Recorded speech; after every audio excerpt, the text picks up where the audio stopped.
Hello and welcome to the next installment of the program. So this one's absolutely critical. So really important topic. We're going to be going into your daily protein intakes and exactly how to hit those numbers consistently. So to begin with, we're just going to go through a little bit of a summary of what we're going to be going over. So really nice and simple. We're going to be talking about the importance of protein, how to easily calculate your protein targets for each day, and also some top tips on how to hit those targets consistently going forward as well. So protein's one of those areas of nutrition that's ridiculously important and actually quite overlooked in my experience.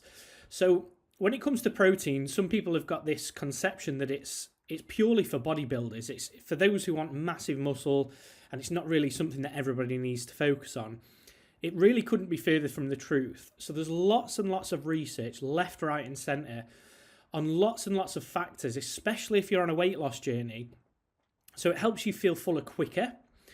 Protein helps you feel fuller for much longer because it takes longer to digest.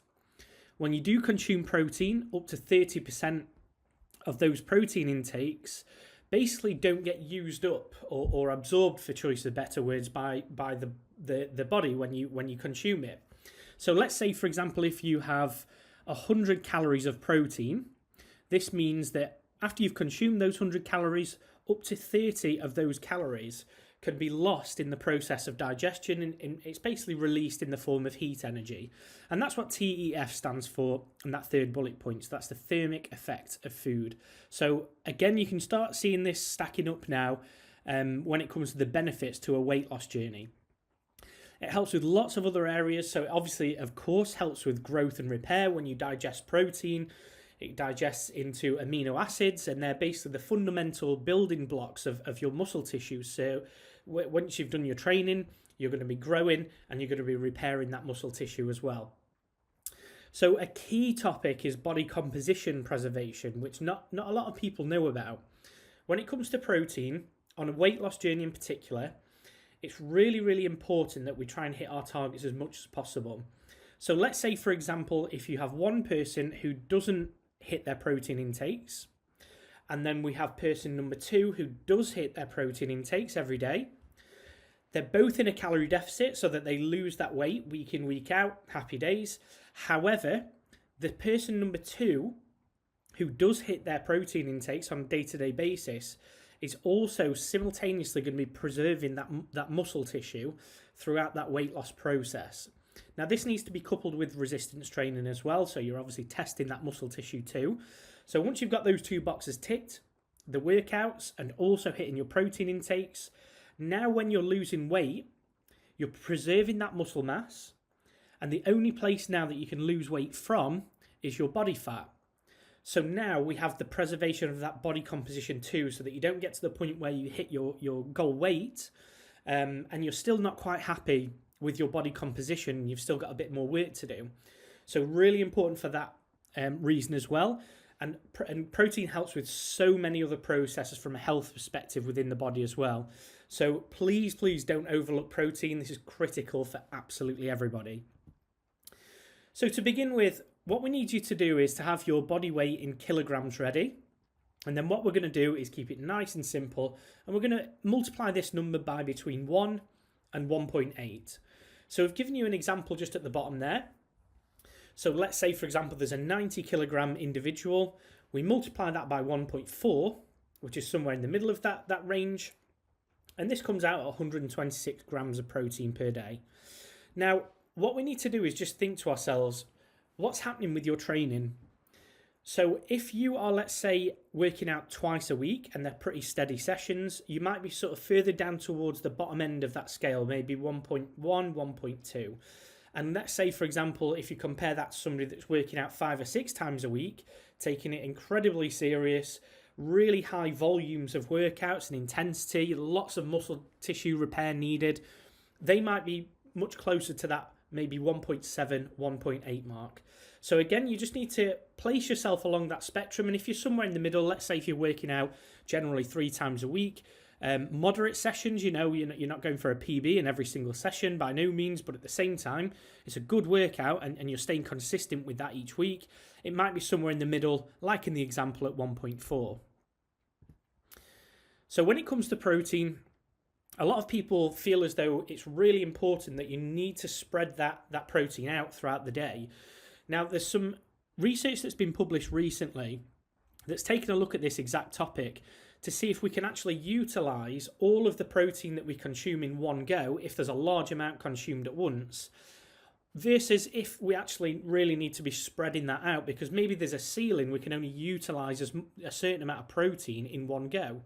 The research showed that you can absolutely have large quantities in one go, and it doesn't really make any difference whatsoever. However, what I would say is we do just need to factor in practicality as well. So let's say, for example, if your protein intakes, like we said earlier on, are 125, 126 grams, let's say, it's going to be unbelievably difficult for you to have 126 grams of protein, let's say, for breakfast, and then no more protein for the rest of the day.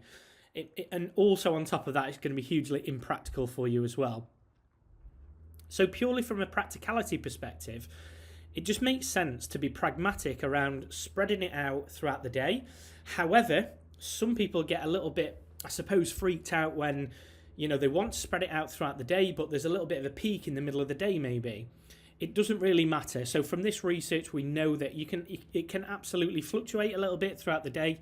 It doesn't make any difference whatsoever. So the biggest thing is that you're hitting your daily protein intake numbers. And if there's a bit of fluctuation throughout the day, it's no problem whatsoever. So I wanted to start off really with a little bit of an animal protein list for you so that you can, have a snapshot look at lots of different protein sources. And these sort of data points are given in grams of protein for every 100 grams. So it gives you a really nice standard, really, just to take a look at all of those different protein sources and see how you can incorporate those for your breakfast, for your lunches, for your evening meals. And again, all of these are animal sources of protein. We also have the plant-based sources of protein. So when it comes to lots of different sections of the plant-based source, we've got nuts and seeds, we've got veggies, we've got pasta and grains, we've got beans and pulses, we've got things like tofu. So there's loads of different options. And what I will say is, if you're following a plant-based approach, like for example, if you're a veggie or if you're going on a vegan approach, for example, your protein intakes may need to be a little bit higher up that scale that we mentioned earlier on, purely because that there's lots of fiber attached to all of these food sources. And because of all that amazing fibre, it sometimes makes it a little bit more difficult to access all of those protein sources that are included within this list. So just have a little bit of a think about that. And by the way, if you're not on a plant-based approach, these are some fantastic areas that can be used to top up those protein intakes. So if we take a look at, for example, in the beans and pulses section, we've got lentils there. Half a cup is 9 grams. So if you have a couple of cups of that added to something like a chicken curry, but you add some lentils to it, you're going to be getting all these nice auxiliary sort of top-ups of protein as well. So everybody can benefit from the plant-based sources too. So just remember, we need to make sure that we have our daily target to begin with. We need to make sure that we prioritize protein for the reasons that we've discussed earlier. It helps in so many different areas, especially if you're on a weight loss journey, and not just for your results purpose, but for your overall wellness and daily bodily function. And then also we've shared with you a nice set of protein source lists as well, just so that you can tick off a few of those and think to yourself, from now on, I'm going to use this list to populate my meal plan going forward and know that I'm going to get as close as possible to that daily target. You absolutely don't have to be perfect, and in actual fact, it's almost impossible to be perfect hitting those targets. So if your target's 25 grams and one day it's 30 grams and the next day it's 20 grams, the average is still in and around 125 grams. Please don't worry, it's not a problem at all. So hopefully this gives you a nice simple strategy to follow so you can tick off all of those protein targets day in, day out.